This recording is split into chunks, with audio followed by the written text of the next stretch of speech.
On m'a demandé de vous parler un petit peu de la procédure en cours devant la Cour de justice. Euh, il faut bien comprendre déjà, je ne vais pas vous faire un cours de droit, hein, mais très rapidement, de différencier la Cour pénale internationale de la Cour internationale de justice. C'est deux choses différentes. La Cour pénale internationale, il faut adhérer à son statut, il faut en être membre.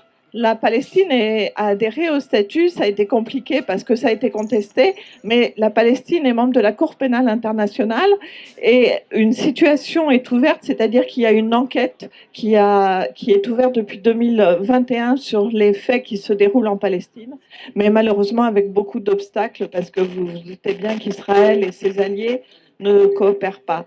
La Cour pénale internationale, elle ne juge que des personnes, elle juge des criminels. La Cour de justice internationale, elle, c'est une juridiction créée par les Nations Unies qui se trouve à La Haye aussi, mais qui n'a rien à voir en réalité, et qui règle les conflits entre les États. Donc, les conflits entre les États, ça veut dire qu'il faut qu'il y ait un État qui la saisisse d'une problématique qui va l'opposer à un autre État. Elle a déjà été, alors elle a un pouvoir pour juger, mais elle a aussi un pouvoir consultatif, c'est-à-dire qu'on peut lui poser des questions sur certains sujets qui vont intéresser les États.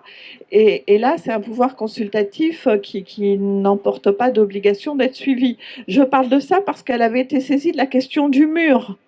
Le mur illégal qui a été construit en Palestine en réalité, parce qu'il empiète très largement sur la partie territoires occupés.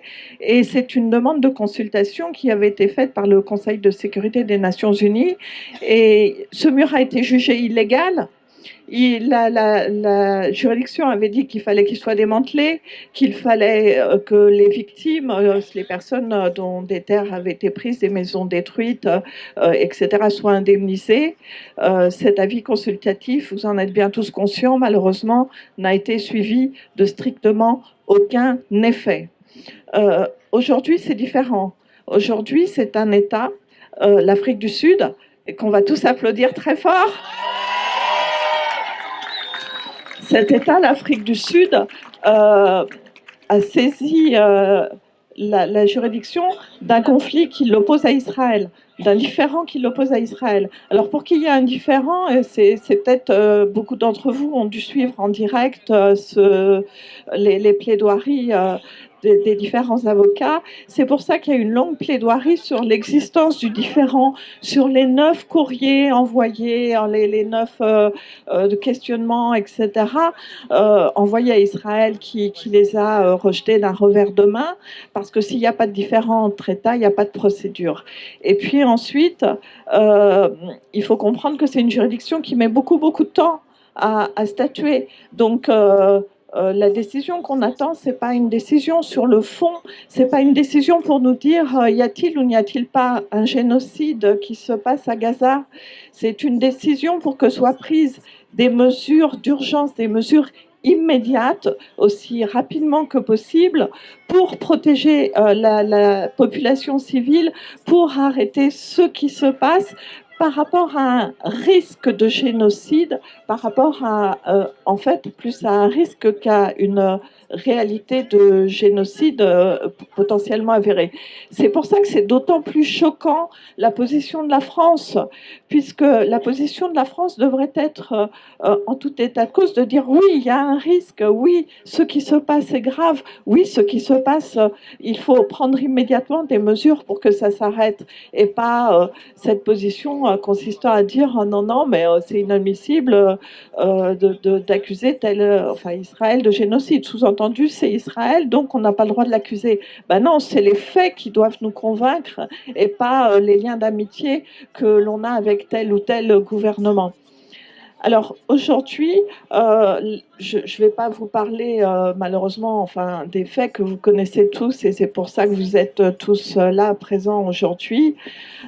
Mais il y avait une parole qui, de mon point de vue, était extrêmement forte de la part de l'avocate irlandaise qui nous a dit c'est la première fois, c'est le premier génocide au cours duquel les victimes filment en direct avec leur téléphone portable leur propre génocide, leur propre mort. Parce qu'en fait, c'est ce qui se passe à Gaza. Comme on vous l'a dit, on a détruit toutes les institutions, on tue les journalistes, on a détruit, puisque je suis avocat, alors je vais parler de ça, le palais de justice, la maison des avocats, toutes les institutions, parce que le génocide, c'est pas seulement tuer des gens, c'est les tuer intentionnellement.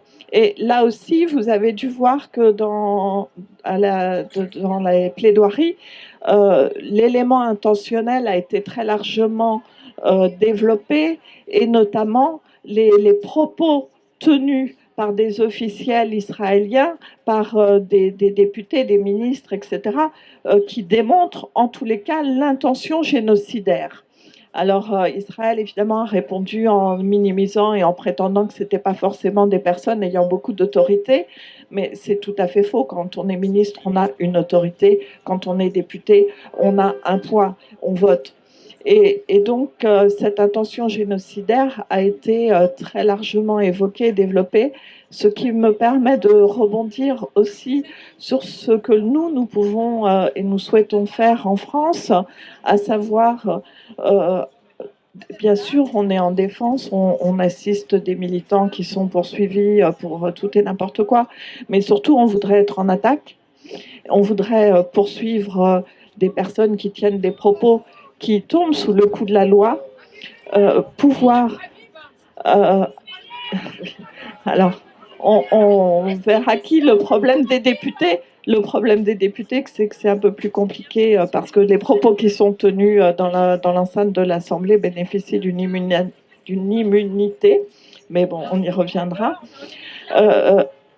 Poursuivre des personnes, mais également aussi envisager des actions à plus long terme, parce qu'un génocide, comme je vous l'ai dit, ce n'est pas que tuer, c'est aussi rendre des conditions de vie impossibles. Et donc, il y a des victimes qui sont françaises, pas des personnes qui ont été forcément tuées par les bombardements, mais des personnes qui ont subi ces conditions de vie impossibles, qui ont subi ces destructions. Et celles-là, il ne faudra pas les oublier. Et puis, un travail important sur le collationnement de toutes les preuves qui peuvent être transmises à la Cour pénale internationale, parce que la Cour pénale internationale, l'autre juridiction, qui a déjà ouvert une enquête depuis 2021, eh bien, il ne faut pas hésiter à ce que toutes les ONG qui ont des éléments de preuve les lui transmettent. Certains le font parce que, évidemment, les enquêteurs, ils ne peuvent pas rentrer à Gaza. Ils ne peuvent pas aller en Cisjordanie. Il ne faut pas non plus oublier la Cisjordanie parce qu'on a arrêté beaucoup plus de personnes qu'on en a libéré. Et puis en Cisjordanie, les conditions de vie deviennent également impossibles. C'est vrai pendant qu'on a tous les yeux rivés sur Gaza, eh bien on tue tous les jours 2-3 Palestiniens en Cisjordanie, voire plus. On arrête, on détruit. Les gens sont enfermés chez eux et peuvent à peine sortir de leur domicile. Donc la Palestine est une. Et il faut aussi penser à la situation de nos frères et de nos sœurs, comme on dit, en Cisjordanie.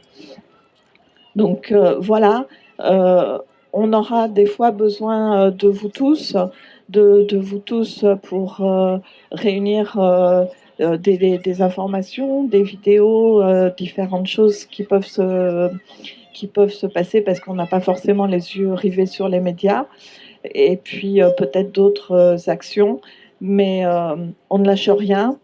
Et puis, on espère qu'on sera toujours plus nombreux. J'insiste sur le fait que la cause palestinienne, c'est pas une fois un rassemblement. Chaque jour qui passe pour les Palestiniens, et surtout à Gaza, c'est un jour d'horreur supplémentaire. Et chaque jour qui passe, on devrait être plus nombreux, parce que plus l'horreur dure, et plus on devrait être présent et solidaire. Et on compte tous sur vous pour ça.